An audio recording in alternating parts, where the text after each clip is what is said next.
వరంగల్ జిల్లా వర్ధనపేట నియోజకవర్గంలో రాజకీయాలు ఒక్కసారిగా వేడెక్కాయి. బీజేపీ నాయకులు రైతులను ప్రజలను తప్పుదోవ పట్టిస్తున్నారంటూ ఎమ్మెల్యే కేఆర్ నాగరాజు ధ్వజమెత్తారు. హస్తనపర్తి మండలంలో పలు అభివృద్ధి కార్యక్రమాలకు శంకుస్థాపన చేశారు. అనంతరం కాంగ్రెస్ ప్రభుత్వం తాను ఎల్లప్పుడూ రైతులకు అండగా ఉంటామని అంటున్న ఎమ్మెల్యే కేఆర్ నాగరాజుతో మా ప్రతినిధి మౌనీష్ ఫేస్ టు ఫేస్. వర్ధంపేట నియోజకవర్గ ఎమ్మెల్యే కేఆర్ నాగరాజు అసెంబ్లీ మండలంలో పలు అభివృద్ధి కార్యక్రమాలకైతే శంకుస్థాపన చేశారు. ఒకసారి వారి వివరాల గురించి తెలుసుకుందాం. ఇలాంటి కార్యక్రమాలకు అభివృద్ధి కార్యక్రమాలు శంకుస్థాపన చేశారు. నమస్కారం అండి. ఇప్పుడు ప్రగతి పాలన ప్రగతి ప్రణాళిక 99 రోజులలో ఉన్న ఏదైతే మన నిర్దిష్టమైన మా యొక్క ముఖ్యమంత్రి గారు సూచనలు ఇచ్చారో దాని భాగంగా మేము సంక్షేమ విషయంలో రోడ్ల అభివృద్ధి విషయం, అంగన్వాడీ బిల్డింగ్స్, బిఓ బిల్డింగ్స్ అన్నిటి కూడా ఈ రోజు శంకుస్థాపన చేసుకోవడం అవుతుంది. సుమారుగా 2.5 కోట్లతోని రోడ్లు, అలాగే పెంబర్తి మరి గంటపల్లిలో రోడ్లు, తర్వాత అంగన్వాడీ స్కూల్ బిల్డింగ్ సూదనపల్లిలో, తర్వాత సీతానగరంలో ఇలా అన్ని కూడా ఓపెనింగ్ చేసుకుంటూ ప్రజలకు అంకితం చేసుకుంటూ ముందుకెళ్తున్నాం. తప్పనిసరిగా ఇంకా రాబోయే కాలంలో కూడా ప్రజల కోరిక మేరకే ఈ యొక్క ప్రజాపాలన కొనసాగుతుంది. మరి అలాగే మీడియా ద్వారా రైతులను విజ్ఞప్తి చేస్తున్నా, దయచేసి ఎవరు కూడా నిరాశ చెందకండి. చెడుగొట్టు వర్షాలు వస్తున్నాయి కాబట్టి ఆల్రెడీ హన్మకొండలో మొత్తం అయిపోయింది. నాకు తెలిసి నిన్న రివ్యూ మీటింగ్ ప్రకారంగా 3 to 4% కళ్ళల్లో ధాన్యం ఉన్నది. అది కూడా 4వ తారీఖు లోపల మన ముఖ్యమంత్రి గారు మరి మా మంత్రి వాళ్ళైన ఎమ్మెల్యే శ్రీరన్న రెడ్డి రివ్యూ చేసింది.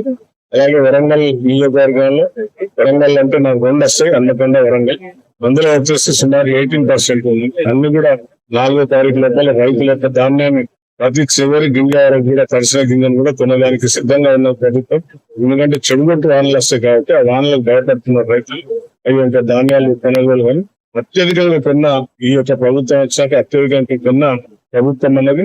అలాగే మట్టలు కూడా అత్యధికంగా ఖండించి దాన్ని కూడా కొన్న ఘనత కాంగ్రెస్ ప్రభుత్వానికి. ఎంత భారం పడ్డా కూడా రైతులకు నష్టపోతున్నట్టు జరిగింది.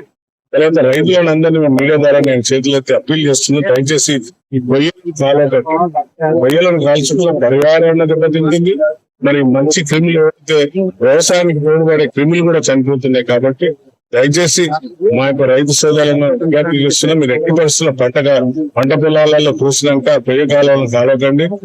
పర్యావరణ దెబ్బతింటది. ప్రత్యేక ప్రకారంగా ఆ కాల్చే రైతుల మీద చట్ట ప్రకారం చర్యలు తీసుకోబడతాయి. కాబట్టి దయచేసి ఎవరు కూడా ఆ సాహసం చేయొద్దని ముఖ్యంగా రైతు భరోసా, బీజేపీ భరోసాల కార్యక్రమానికి అంటే కాంగ్రెస్ పార్టీ విఫలమైన ఏం చెప్తారు? బీజేపీ నాయకులు 8 మంది ఎంపీలు, 8 మంది ఎమ్మెల్యేలు ఒకసారి వాళ్ళ ముఖాలు అద్దాలు చూసుకోండి. ఇప్పుడు ధాన్యం కొనుగోలు చేస్తుంది, మనకి ఎంత % ఇచ్చిందో అంటే మనకు 8% ఇచ్చింది కేంద్ర ప్రభుత్వం. మనమే ఇంకా కొంటున్నాం, 75% ఇచ్చారు. మొక్కలు 75 కొంటున్నాం. మనం అడుగుతున్నాం, అయినా కూడా భారం పడ్డా కూడా ఈ రైతులు నష్టం జరుగుతుంటే ఈ ప్రభుత్వం కొంటున్నారు. మొక్కలకు కూడా అదే విధంగా వాళ్ళు తీసుకుంటలేదు ప్రభుత్వం, కేంద్ర ప్రభుత్వం. ఏమాత్రం రైతులకు సహకరించకుండా రైతు చట్టాలు తెచ్చిన వాళ్ళు మాట్లాడడం హాస్యాస్పదం. చాలా అంటే నవ్వొస్తుంది వాళ్ళని చూస్తే.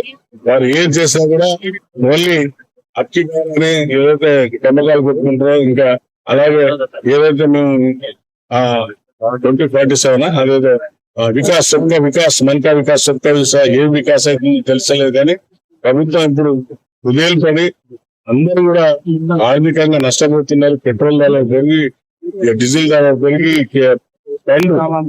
కూరగాయల ధరలు, గ్యాస్ మధ్య ధరలు పెరిగి ఏమాత్రం అంచనా లేకుండా, ముందస్తు ప్రణాళిక లేకుండా మోడీ ప్రభుత్వం పోతుంది. వాళ్ళు మమ్మల్ని అనడం హాస్యాస్పదం. అంటే రైతులు ఇబ్బంది పడుతున్నారు. ఆత్మహత్యలు కూడా రైతులు ఆవేదన చేస్తున్నాయి. అబద్ధం అండి. మీరు రండి నాతో. ఏ రైతు, ఇంతమంది రైతులు ఉన్నారు ఎక్కడన్నా. ఇప్పుడు ఇక్కడ మేము చేసిన ప్రతి పని మా రైతు నాయకుడు ప్రతి కళ్ళాల కాడికి పోవడం, ఫోన్ చేయడం, ఎక్కడ ఏదైతుందో వాళ్ళకి అండగా ఉండి గోనె సంచులు తక్కువ ఉన్నా కూడా, లేక లారీలు రాకుండా, లేకుంటే ఏంటి సమస్యలున్నా రివ్యూ చేసుకుంటూ పోతున్నాం తప్ప రైతుకు ఎలాంటి ఇబ్బంది కలగకుండా చేస్తున్నాం తప్ప కళ్ళ విడిచిపెట్టి మేము తిరుగుతలేదు. నేను స్వయంగా నేనే రివ్యూ చేస్తున్నా. ప్రతి పోయి ప్రతి ఎవరైతే ఐకేపీ సెంటర్లు పోయి అన్ని పోయి ఎక్కడ పెట్టాలి, ధాన్యాలను ఏ విధంగా సేఫ్ పెట్టాలి, ధాన్యాలను సరిపడా ఉందా లేదా అని ప్రతి రివ్యూ చేస్తున్నారు రైతుల కోసం. వీళ్ళు మాట్లాడే ప్రాసెస్ కదా. ఒకవేళ అకాల వర్షాలు పడితే ఈ ధాన్యం కొనుగోలు తీసుకుంటారు ఇప్పుడు అకాల వర్షం అనేది చెడగొట్టు వానలని మనం తెలంగాణలో ఈ సీజన్ లో తెలంగాణలో చెడగొట్టు వానలు వస్తాయి. ఒకవేళ అట్లా తడిసినా కూడా రైతులకు భరోసా ఇచ్చింది. మీ తడిసిన వరి ధాన్యాన్ని కూడా కొంత మొక్క ధాన్యాన్ని కూడా తీసుకుంటామని చెప్తున్నారు. ఇక అంతకంటే ఇక మాట మా ముఖ్యమంత్రి గారు మరి ఉత్తమ్ కుమార్ రెడ్డి గారు ప్రతి జిల్లా తిరిగి వాళ్ళు అమలు చేసిండ్రు రైతులకు భరోసా ఇచ్చడానికి. కాబట్టి ఎవరు కూడా కలత చెందొద్దని నేను నారాజు గారు చెప్తున్నారు. రైతులు ఇబ్బందులకు గురి కావద్దు. అకాల వర్షాల కారణంగా అయితే ఇబ్బందులు పడుతున్న రైతులు అయితే ఖచ్చితంగా వరి ధాన్యాలు అయితే మేము కొనుగోలు చేస్తే ఎవరు అదే చేసుకోవద్దు. ఎలాంటి ఇబ్బందులకు ఎదుర్కొంటుందో కొంచెం సమయం పాటించాలి. మేము ప్రతి ఒక్క వడ్లను అయితే కొనుగోలు చేస్తామంటే ఎమ్మెల్యే కేఆర్ గారు